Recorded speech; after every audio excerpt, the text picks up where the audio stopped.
On Sunday, May 18th, 2025, Red River Unitarian Universalist Church proudly presents the Reverend Dr. Mark Davies talking about reflections on freedom.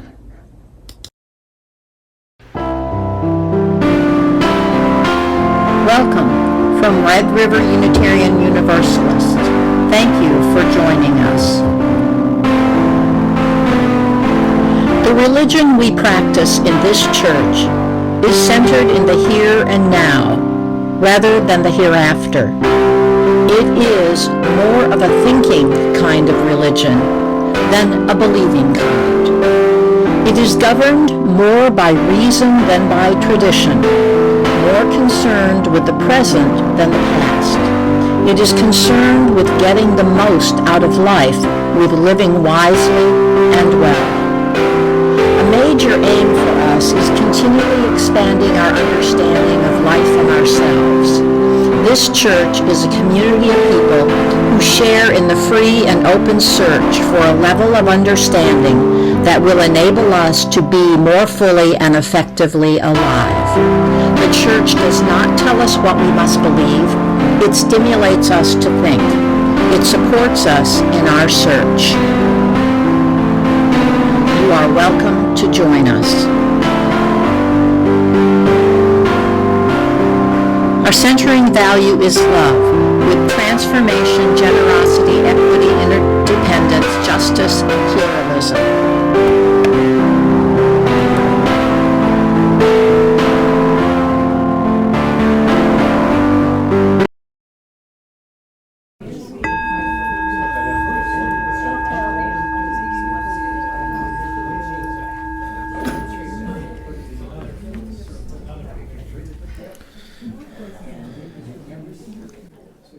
Welcome. Welcome to this place of possibility. This is love's hearth, the home of hope, a refuge for minds in search of truth unfolding, ever beautiful, ever strange. Here, compassion is our shelter, freedom our protection from the storms of bigotry and hate. In this abode may we find comfort and courage. Here may our sight become vision to see the unseen, to glimpse the good that is yet to be. This time we have an opportunity to light our candles of community. Over on the table, you can light a candle for a joy or a concern, or simply to bring more light into our room.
Hear these words for the lighting of our chalice. We kindle our chalice flame this morning, awakening the fire of our ancestors in our hearts, beacon of freedom held out to light the way, light of reason illuminating the path, spark of courage igniting our spirits, aglow with hope for all we endeavor to do together. Holy flame of times past, brighten this present moment, that we may be the love that is our center and our foundation, both. Blessed be.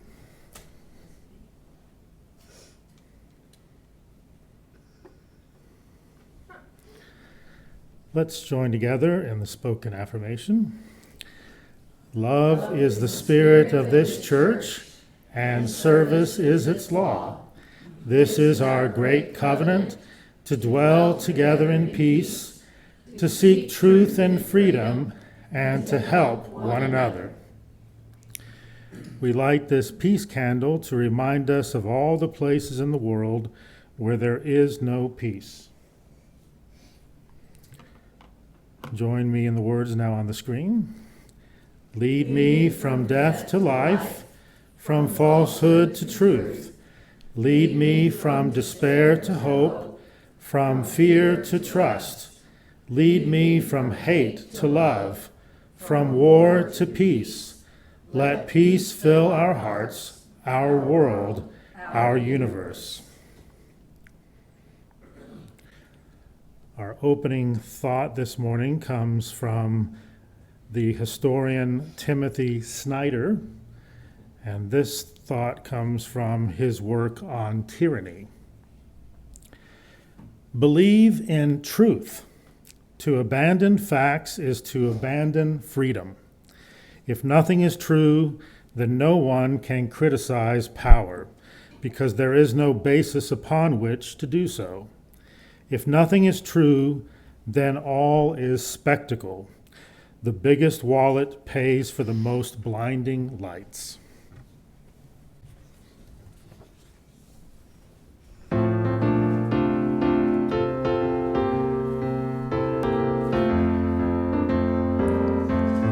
Come and go with me to that land. Come and go with me to that land.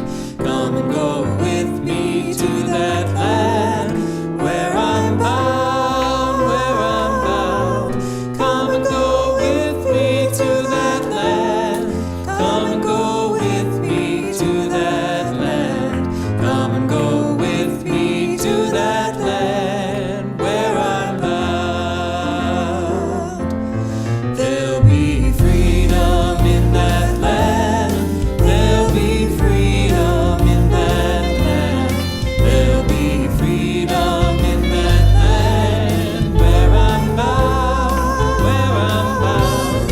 There'll be freedom in that land. There'll be freedom in that land. There'll be freedom in that land where I'm bound. There'll be justice in that land. There'll be justice in that land. There'll be justice in that land where I'm bound, where I'm bound. There'll be justice in that land. There'll be justice in that land.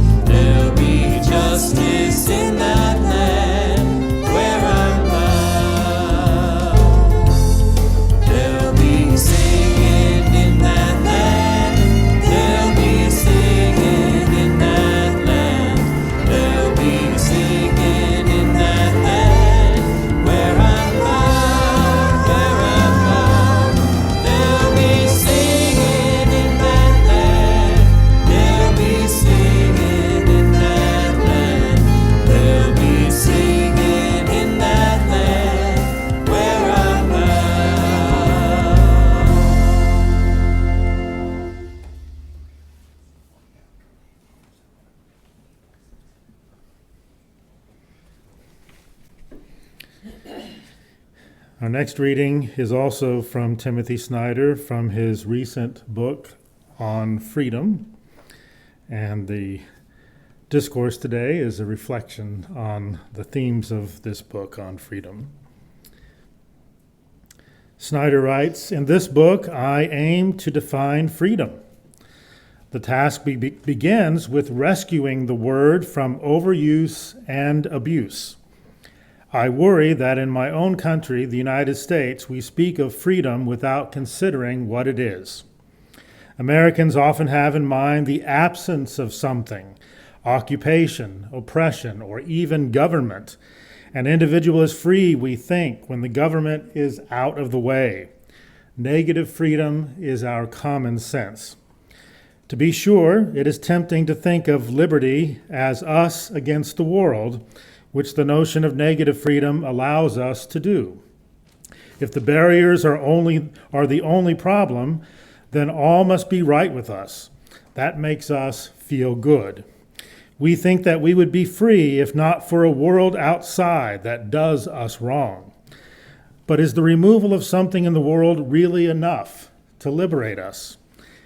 Is it not as important, perhaps even more important, to add things? If we want to be free, we will have to affirm, not just deny."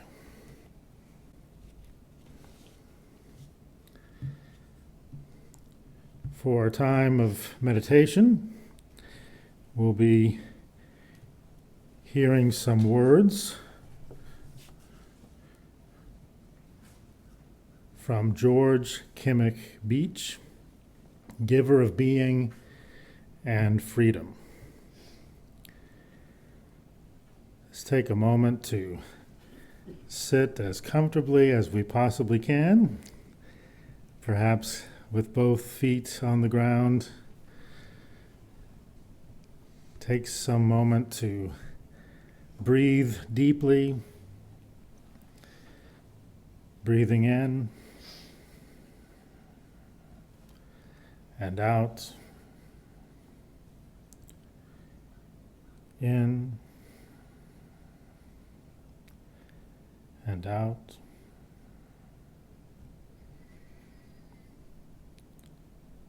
And just be mindful of these words.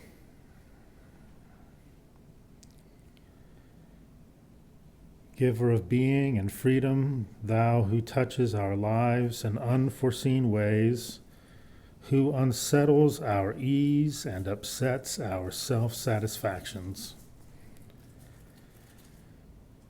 We wait in these moments of stillness to let the hidden processes of healing and growth do their silent work within us, and to let the quiet work of reconciliation be renewed among us.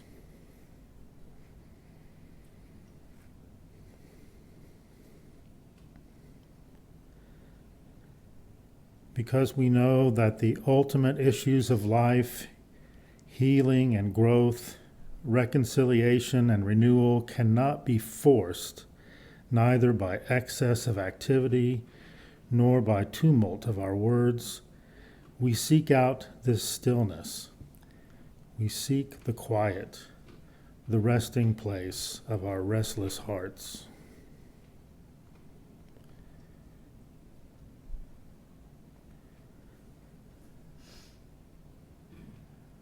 Because we live with mystery, we trust that which is deeper than we know, which touches our hearts, which steadies us and rekindles our spirits, which finally, in faith, may be named the love that has laid hold upon us and will not let us go.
Just have to mention that when I said the words laid hold upon us and will not let us go, my foot got stuck on this tape down here and it held upon me and would not let me go.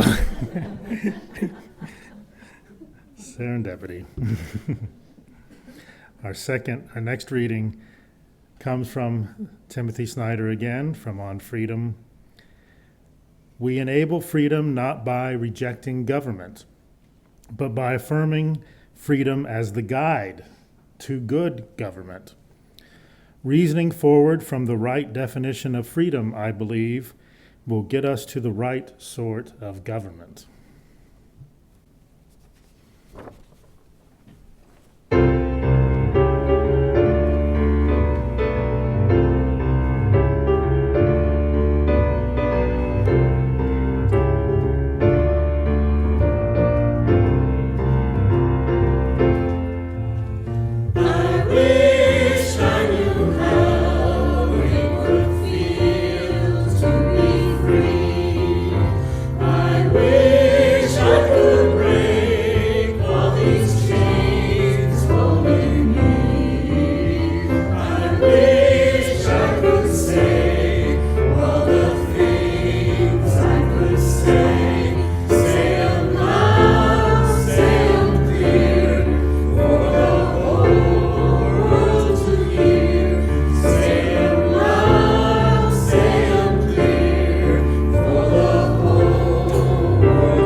Zoom choirs are one of the few good things that came from the COVID time, but I love those choirs and the joy that's on their faces as they're singing that music. As I begin my reflections this morning on freedom, it might be helpful to address what true and responsible freedom does not entail. What responsible freedom is not.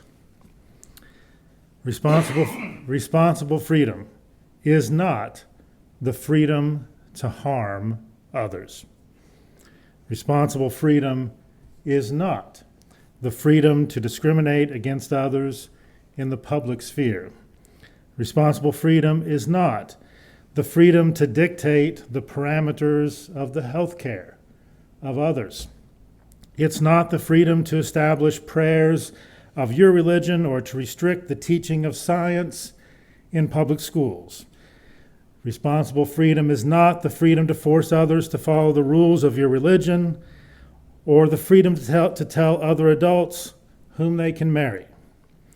It's not the freedom to restrict the travel of others because they are adherents of a different religion or because they are black or brown. Responsible freedom is not the freedom to kidnap, abduct, and detain international students who are expressing their freedom of speech and their freedom to assemble. Responsible freedom is not the freedom to overturn the outcome of free and fair elections because the winner does not hold your political or religious worldview. Religious freedom and responsible freedom is not the freedom to perpetuate white Christian male privilege and its concomitant economic and political dominance over others. The existentialist philosopher Simone de Beauvoir reminds us something about what responsible freedom is. Responsible freedom entails willing ourselves to be free while also willing others to be free. Responsible freedom is not freedom over others. It is rather freedom with others. And such a true and responsible freedom leads us to be in solidarity with one another and to work for the liberation of others when they are being oppressed by those who are using their freedom in irresponsible ways. True freedom includes not only the freedom from being harmed, it includes the freedom for doing actual good within the community of all life. The well-known historian Timothy Snyder, whose book I've been reading from, 2 books that I've been reading from, and a book that I'm leading a book discussion on for a 7-week period. This historian, Timothy Snyder, shares this view of freedom as being more than just freedom from. In his recent book on freedom, he makes the case that many of us in the United States have focused almost exclusively on a negative form of freedom, freedom from, rather than on positive freedom, freedom for and freedom to. Snyder notes that freedom is not just the absence of evil, but it is also the presence of good. It is freedom for love. It is freedom for compassion. It is freedom for kindness, freedom for justice. The key to responsible freedom is that we use it to bring positive good into the world. Thus, responsible freedom and virtue are intricately linked together.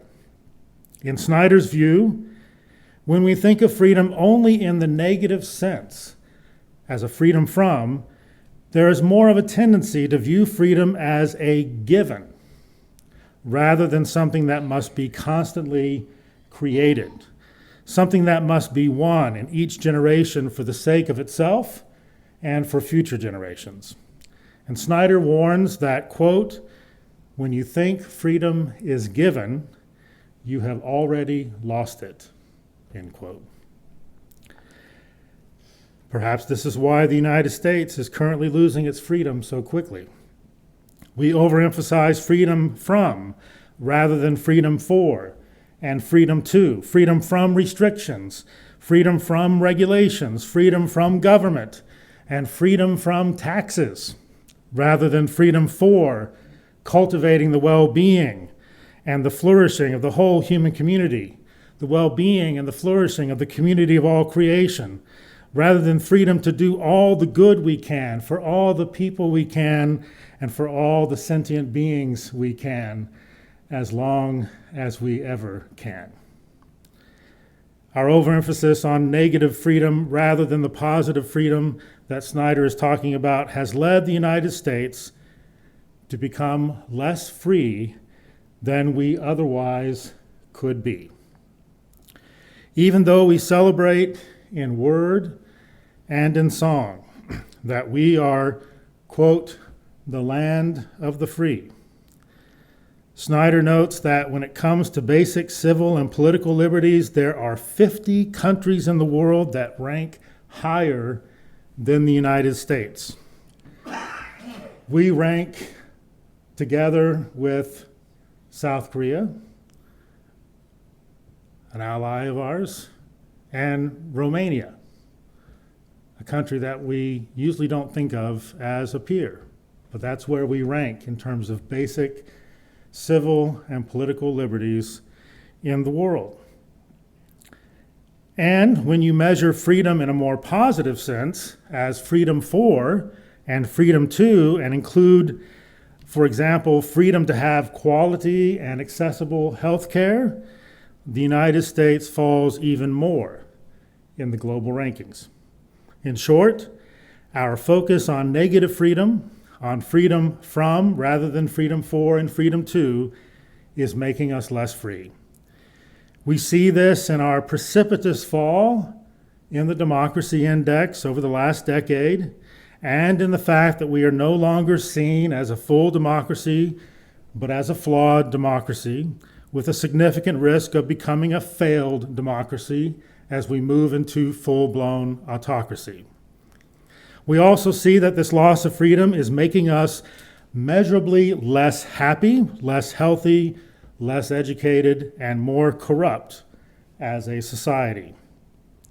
Now, when we sing the words, "Land of the Free," it is becoming more and more a memory of what has been lost, or an aspiration for what we may someday become, but less and less a lived reality in the present. To become more free rather than less free, we must embrace a positive view of freedom, and this would have a profound effect on how we govern ourselves and how we see the role of government in our lives. A negative view of freedom fosters a view of government as being a barrier that gets in the way of freedom. Such a view has contributed to an obsession with deregulation that is making us less safe and less healthy and is damaging the well-being of the natural world. Such a view also has led to many to favor cutting government programs so quickly and so deeply that we seem to be willing to cut off our noses to spite our faces. Freedom in the positive sense, however, as freedom for, as freedom to, recognizes a positive role for government when government is actually guided by the principles of positive freedom. And its work is to bring about good, positive good in society. Good government is guided by freedom and is needed to preserve freedom. Government is not the enemy. It's a myth, usually propagated by autocrats and oligarchs, that government is necessarily a barrier to freedom. It is demonstrably the case throughout the world that the most free peoples do not focus on having less government, but rather on having better government for the well-being of all persons. Countries with better governments are not only more free and democratic, they are also happier, healthier, and more educated, more sustainable, and less corrupt than the countries that obsess over making their governments smaller and smaller. I believe that a significant takeaway from Timothy Snyder's insights is that if the United States is to have any chance to move our societal needle towards freedom, more freedom, as opposed to less freedom, we will have to be much more intentional about focusing on not only what we are against, but also on what we are for. For the United States of America to be truly free, we will have to be more than just free from fascism, free from communism. We can't just be against fascism and only against communism. We'll have to be more than just free from autocracy, more than just free from totalitarianism. We must be free from all of those things. But to be truly free and to be responsibly free, to be truly free and responsibly free, we will have to be free for the well-being of each other and be free for the well-being of the community of all creation. And this entails solidarity with the most vulnerable among us and working for their liberation. True and responsible freedom is freedom for just and beloved community. And it's only with this vision and this commitment about what freedom is for that we will be able to have both a good government and a good society.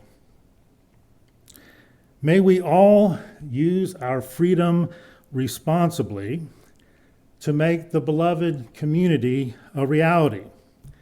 And may we always remember that freedom is not only the absence of evil, but the presence of good. True freedom is never simply given. It must constantly and continually be created. It must be constantly won.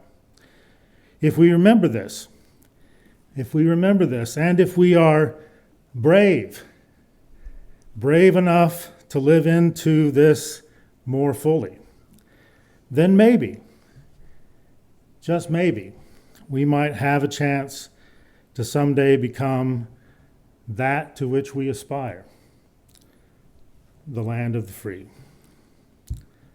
The land of the free. At this time, we have an opportunity for giving. You may give at the table, and there's also an opportunity to give online.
Do you hear, oh my friend, in the place where you stand, through the sky, through the land? Do you hear, in the heights on the plain, in the vale on the main, in the sun, in the rain? Do you hear, through the roll, through the rush, through the throng, through the crush? Do you hear in the hush of your soul, hear the cry, fear won't still, hear the heart's call to will hear a sigh, startling thrill in your soul, from the place where you stand to the outermost strand. Do you hear, oh my friend? Do you hear all the dreams, all the dares, all the sights, all the prayers? They are yours, mine and theirs. Do you hear? Do you hear?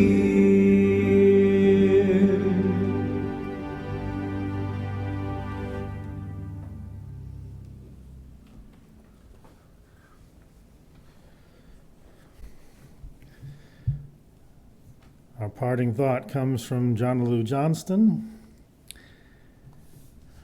We shall overcome. When we can truly celebrate the diversity of contributions and talents offered by all people, we shall overcome hatred and prejudice and oppression. When we can truly extend our hands to one another in loving acceptance, we shall overcome the past that haunts us now. Living in peace and freedom, we shall overcome the wrongs that have happened and the debts left unpaid. Let us join together in that commitment to overcome. Let us join in the words to extinguish the chalice. We extinguish these flames, but not the light of truth, the warmth of community, or the fire of commitment. These we carry in our hearts until we are together again.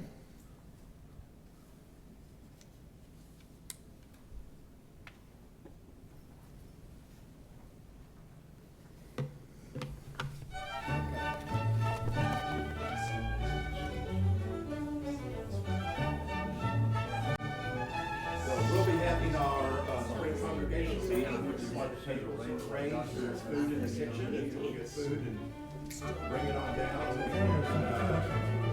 And we'll start the meeting after everybody kind of has a full meeting.